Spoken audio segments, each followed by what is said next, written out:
Ave María Purísima, sin pecado concebida, María Santísima. Mis hermanos y mis hermanas, Dios les bendiga, la Virgen María les guarde siempre. Con su amigo sacerdote y servidor, el Padre Bernardo Moncada.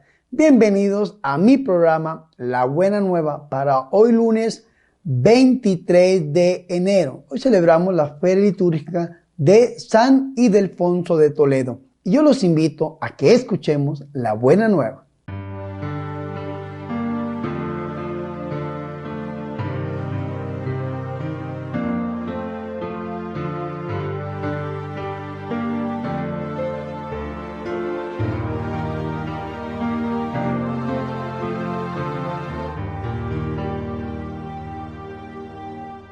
El Señor esté con ustedes. Proclamación del Santo Evangelio de nuestro Señor Jesucristo, según San Marcos.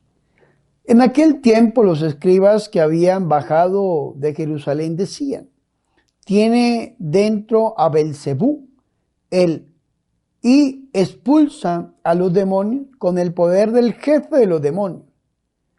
Él los invitó a acercarse y les hablaba en parábolas. ¿Cómo va a echar Satanás a Satanás?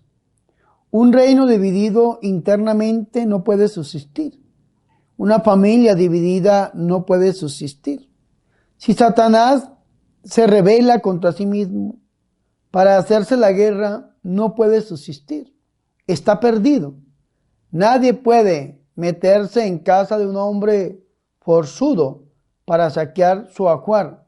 Si primero no lo ata, entonces podrá saquear la casa. En verdad les digo, todo se les podrá perdonar a los hombres, los pecados y cualquier blasfemia que digan, pero el que blasfeme contra el Espíritu Santo no tendrá perdón jamás. Cargará con su pecado para siempre. Se refería a los que decían que tenía dentro un espíritu inmundo. Palabra del Señor.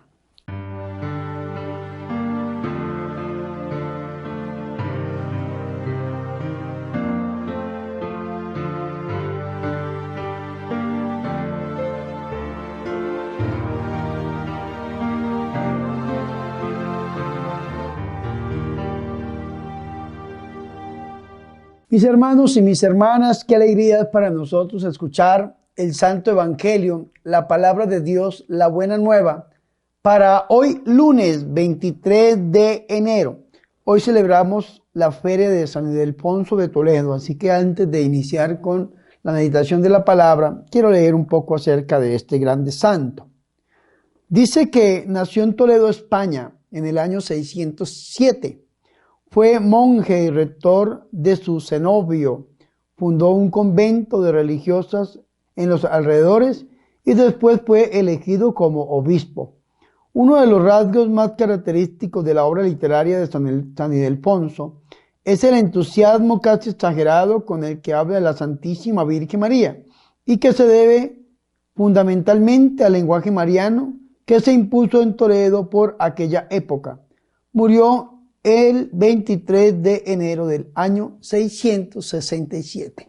Que por intercesión de San Ildefonso de Toledo, los deseos de nuestros corazones se hagan una realidad. Amén. Ah, qué bonito esto. Utilizó dos palabras, me encantaron. El cenobio. Las comunidades cenobíticas eran personas que se unían en común para vivir su fe, ¿no? Bajo un superior. Entonces, los primeros que se retiraron fueron San Pacomio fue el fundador del monacato cenobítico, y me gustó también que ya en el año 667 se había impuesto en Toledo un lenguaje mariano, ¿sí? Vea que desde la antigüedad se viene amando mucho, de una manera muy especial, a la Santísima y a la Purísima Virgen María. Ahora, mis hermanos, el evangelio que hemos escuchado el día de hoy es un evangelio que hay que meditarlo muy bien, porque se refiere a una calumnia que hicieron de Jesús de Nazaret, ¿no? Vea qué interesante, la gente que calumnia, tienen que tener mucho cuidado, porque pueden estar pecando contra el Espíritu Santo, ¿no? Cuando se habla del pecado contra el Espíritu Santo hay diferentes interpretaciones, ¿no? Una interpretación dice que el pecado contra el Espíritu Santo es nunca haberlo recibido, otra que es nunca vivir como verdaderamente se tiene que vivir desde los compromisos bautismales.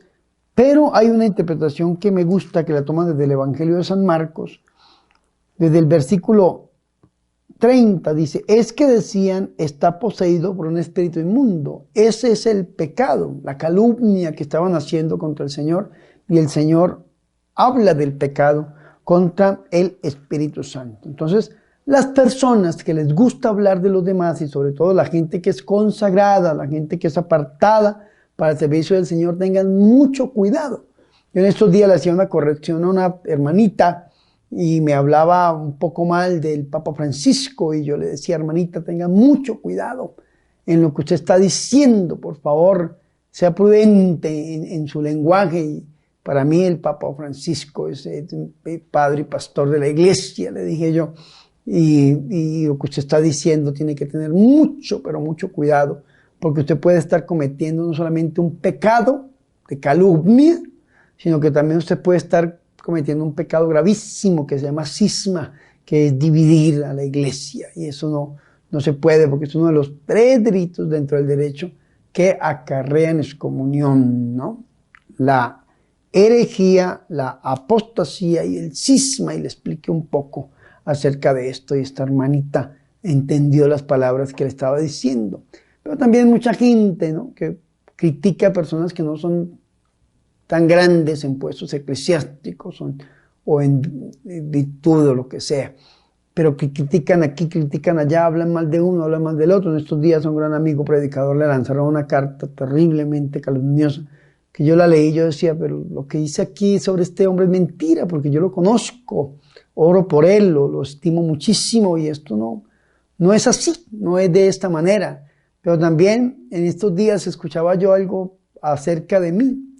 Imagínense ustedes que yo ya no era sacerdote, que yo ya había abandonado la iglesia, y porque salió un video que decía yo renuncio, ¿no? Yo renuncio, y entonces que el padre había renunciado, y no, yo renuncio a Satanás, al pecado y a todo, pues no, a la iglesia. Eso es importante que nosotros lo tengamos en cuenta, mis hermanos y mis hermanas, llegar a hablar acerca de una persona que sea consagrada, porque se puede cometer ese pecado que nos está hablando el Señor. Ahora sí entro, después de esta anotación personal, entro al Evangelio de hoy. Los escribas, recordemos que dentro del Evangelio de Marcos hay 5 enemigos de Jesús, ¿no? Los herodianos, ¿sí?, los saduceos, los fariseos, los ancianos y los escribas. Los peores son los escribas dentro del Evangelio de San Marcos. Los 5 enemigos de Jesús, los peores son los escribas. Entonces vea que aquí empieza hablando de los enemigos de Jesús. Los escribas que habían bajado de Jerusalén, ¿no? Venían de Jerusalén hasta donde estaba el Señor. Decían, está poseído por Belzebul, y por el príncipe de los demonios expulsa a los demonios. Porque eso es lo más fácil que un enemigo puede hacer, calumniar a alguien. Y calumniar a alguien es supremamente fácil. Decir algo en contra de alguien es supremamente fácil. Vea, la comunidad del Padre Mauricio Cuesta, misioneros marianos, se acabó por una calumnia. Una calumnia. Una cosa terrible, mis hermanos y mis hermanas, que llevó a este resultado tan doloroso para nosotros y para la iglesia, que ahora la comunidad con un carisma tan bonito, por una calumnia. Y calumniar a alguien es muy fácil, hablar mal de este, de aquel, decir esto. Y eso fue lo que dijeron los enemigos de Jesús. Vea, está poseído por un demonio, y por el poder de los príncipes de los demonios expulsa a los demonios. ¿Saben qué estaban diciendo? Que Jesús era un brujo. Eso estaban diciendo. Allá en la diócesis de León, en la que yo estoy incardinado, existían un grupo de sacerdotes, y me llamaban a mí el padre brujo. Viene el padre brujo. Y yo una vez escuché eso, ¿por qué padre brujo? Porque usted expulsa a los demonios con el poder de los demonios. Yo, qué calumnia tan terrible esa. El padre brujo. Que porque Monseñor Bosco me había dado el permiso de rezar exorcismos sobre los posesos. La gente gritaba Y sigue gritando y vomitaba y sigue vomitando y se liberaba y se sigue liberando y se sanaba y se sigue sanando. Otro me llamaba a mí el padre pastor, porque predicaba de una manera diferente y muy efusiva y bajo la función del Espíritu Santo. Y vea qué interesante esto, calumnias. De Jesús estaban diciendo que era un brujo. ¿Por qué? Porque dice que por el príncipe de los demonios expulsa a los demonios. Eso estaban diciendo de Jesús. ¿Y qué hace el Señor? El Señor Jesucristo, ¿acaso los maldice? ¿Acaso los echa? ¿Acaso los golpea? ¿Acaso como cuando purificó el templo? Entrando a Jerusalén, que tomó y sacó a todos los cambistas. Esto hizo el Señor, ¿no? Vea que el Señor dice, vea, Él llamándolos junto a sí. Él llamándolos junto a sí. El Señor llamando a aquellos que los estaban calumniando. El Señor llamando a aquellos que lo estaban odiando. El Señor llamando a aquellos que estaban hablando mal de Él. Los llamó junto a sí. Y es bonito esto, mis hermanos, porque nosotros tenemos que tener la capacidad de llegar a trabajar hasta con nuestros mismos enemigos. Lógicamente, que enmienden su camino y que exista el perdón. Pero vea qué bonito esto. Él llamándolo junto a sí, le decía en parábola, ¿no? ¿Cómo puede Satanás expulsar a Satanás? ¿Cómo puede Satanás? Se pregunta el Señor, ¿no? ¿Cómo puede Satanás expulsar a Satanás? Como la gente que va verdaderamente donde un brujo para buscar una liberación. Ah, es que yo voy donde un brujo para que me limpie, voy donde un brujo para que me saque este chamuco. Y yo le regalo esta cita bíblica. Marcos capítulo 3, versículo 23. ¿Cómo puede Satanás expulsar a Satanás? Si un reino está dividido contra sí mismo, ese reino no puede subsistir. Es decir, un reino con R minúscula. El demonio, que Dios lo reprenda, tiene un reino muy bien organizado que pelea en contra de la edificación del reino de Dios con R mayúscula en el corazón de los hombres. Numeral 2850 y algo del catecismo de la Iglesia Católica. Pero vea qué interesante esto. Si un reino está dividido contra sí mismo, ese reino no puede subsistir. Y si una casa está dividida contra sí mismo, esa casa no puede subsistir. ¿Cómo está nuestra casa? ¿Cómo estamos al interior de nuestra familia? Divididos, peleando, uno en contra del otro, como diría por ahí aquella frase popular, como perros y gatos. ¿Cómo estamos en nuestra casa? Pues si seguimos así no podemos subsistir. La pareja va a terminar separándose y todo lo que nosotros sabemos de este mundo. Y pregunta el Señor, ¿y si Satanás se ha alzado contra sí mismo y está dividido, no puede subsistir? Pues ha llegado a su fin. Es decir, Satanás está perdido. Si Satanás se levanta contra él mismo, ¿sí? Si Satanás se ha alzado contra sí mismo y está dividido, no puede subsistir, pues ha llegado a su fin. Está perdido. Pero vea que ni el mismo demonio, que es el divisor, diabolos, el divisor, ni el mismo diablo está dividido. El diablo tiene un reino con R minúscula, muy bien organizado, que se mueve en contra del odio, del miedo y de todo lo que nosotros sabemos. Pero vea qué interesante esto. El Señor dice, bueno, y si Satanás se ha alzado contra sí mismo, como decían que estaba poseído, y está dividido, pues no puede subsistir y ha llegado a su fin. Y ahora el Señor Jesucristo va a hablar de lo siguiente, del proceso de liberación. A mí me encanta este texto, desde Marcos, porque aquí donde el Señor nos habla a nosotros de atar, ligar, encadenar. Hay gente que está en contra de las oraciones donde uno dice ato, ligo, encadeno, traspaso, ahogo, humillo, desbarato, pisoteo, disuelvo, aniquilo, invalido. Eso fuera en su totalidad. ¿Pero por qué? ¿De dónde sale eso? Eso no es bíblico. Vea, Marcos 3:27. Pero nadie puede entrar en la casa del fuerte. El fuerte está refiriendo al Señor al demonio. Y saquear sus pertenencias, ¿sí? ¿Cuáles son lo que él cree que es dueño? El cuerpo del hombre, ¿no? La persona humana. Si no ata primero al fuerte hay que atarlo. Al demonio hay que atarlo, al diablo hay que atarlo con el poder de Dios para expulsarlo, porque nadie puede entrar en la casa del fuerte, saquear sus pertenencias. Si no ata primero al fuerte, hay que atarlo, ligarlo y encadenarlo para después saquear sus pertenencias, es decir, liberar a la persona humana que está ahí poseída por ese demonio. Entonces podrá saquear su casa, podrá. Cuando se hace un exorcismo, cuando primero se ata al demonio, se ata, se liga, se encadena, se traspasa, se ahoga, se humilla. y se echan fuera en el nombre de Jesús de Nazaret. Ese es un texto, mis hermanos, para profundizarlo en el Ministerio de Liberación, Marcos 3:27. Marcos 3:28. Yo les aseguro, habla el Señor, vea, qué interesante, que se perdonará todo a los hijos de los hombres, todo que será perdonado, los pecados y las blasfemias, por muchas que sean, si las confiesa, Dios les perdona. Pero el que blasfeme contra el Espíritu Santo no tendrá perdón jamás, no tendrá perdón nunca, antes bien será reo de pecado eterno. Y da su apunte el evangelista. Es que decían, está poseído por un espíritu inmundo. Que Dios nos dé discernimiento. Y a aquellos que les gusta hablar de los demás, sobre todo los ministros del Señor, tengan mucho cuidado porque pueden estar cometiendo un pecado contra el Espíritu Santo. Que la Virgen María, Madre de Dios y Madre nuestra, ruegue e interceda por nosotros. Gloria al Padre y al Hijo y al Espíritu Santo, como era en el principio, ahora y siempre, por los siglos de los siglos. Amén.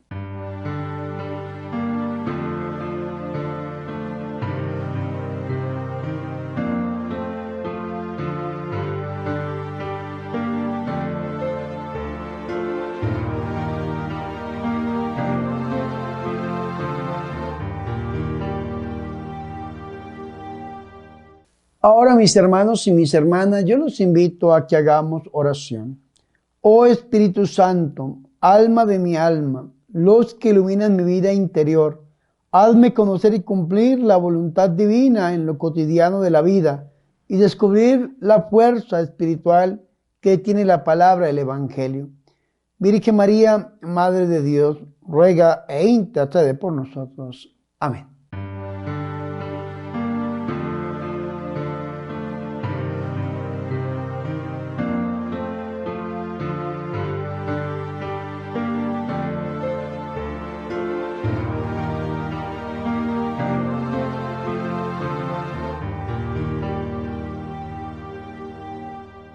Mis hermanos y mis hermanas, hemos llegado al final de este programa La Buena Nueva. Para hoy, lunes 23 de enero, día en que celebramos la feria de San Ildefonso de Toledo. Recordemos, hermanos, que tenemos que ser prudentes al hablar y sobre todo cuando nos referimos a hombres consagrados, a personas de Dios. Tengamos ese discernimiento para cuando queramos decir algo que sea bueno. Y si no es bueno, es mejor quedarnos callados. Mis hermanos, yo quiero, antes de irme, recordarles tres cosas. Primero, los invito a que ustedes asistan, los que viven en México, al estado de Jalisco, a la ciudad Cajititlán, al fraccionamiento Tres Reyes, el 11 y 12 de febrero. Vamos a estar compartiendo un evento de liberación muy bonito en ese lugar para la gloria del Señor. Es una fecha muy privilegiada porque es el día en que celebramos a la Virgen de Lourdes. Así que ustedes acérquense, por favor, a este lugar. En México, Jalisco, Cajititlán, fraccionamiento Tres Reyes, estaremos predicando para la gloria del Señor 11 y 12 de febrero con el hermano José Luis, el de Cristo tú, católico o gracia plena. Ahí estaremos los dos compartiendo la palabra del Señor. Segundo, los invito a que se suscriban a mi canal de YouTube. Deme su suscripción, regáleme su suscripción. Si usted se alimenta de esta palabra, de este canal, espiritualmente hablando, ayúdeme con su suscripción y comparta este canal con sus familiares y con sus amigos. Tercero, les recuerdo la campaña $1 para la evangelización. Regálenme $1, dónenme $1. Con ese dólar, hermano, a través de la cuenta bancaria, a través de los diferentes medios, PayPal, Nequi, DavidPlata, lo que sea, $1. Para usarlo en la evangelización. Es más, si lo puede usted poner como un débito automático a través del PayPal, es muy bueno que lo haga. ¿Por qué? Porque con ese dólar estamos sacando adelante las obras del Señor. La Granja La Inmaculada, que es un refugio fiel para rehabilitar drogadictos, alcohólicos. Esta casa Bies, que es una casa donde nos dedicamos a hacer realizaciones musicales y todo el tema de televisión, y trabajan aquí también para producir los programas del padre Bernardo Moncada, que vienen grandes sorpresas para la gloria del Señor. También mis hermanos y mis hermanas, hacemos obras de caridad, llevando el alimento a los pobres y a las personas que lo necesitan. Así que por favor, únanse a esta campaña, $1 para la evangelización, que ahí en la pantalla les dejé los medios en los cuales nos pueden ayudar con su ofrenda voluntaria. Ahora, mis hermanos, quiero bendecirlos. El Señor esté con ustedes. Y la bendición de Dios Todopoderoso, Padre, Hijo y Espíritu Santo, descienda sobre ustedes y permanezca para siempre. Amén. Por favor, recen por mí. Recuerden que yo soy el Padre Bernardo Moncada, su amigo, su sacerdote, que yo soy su servidor.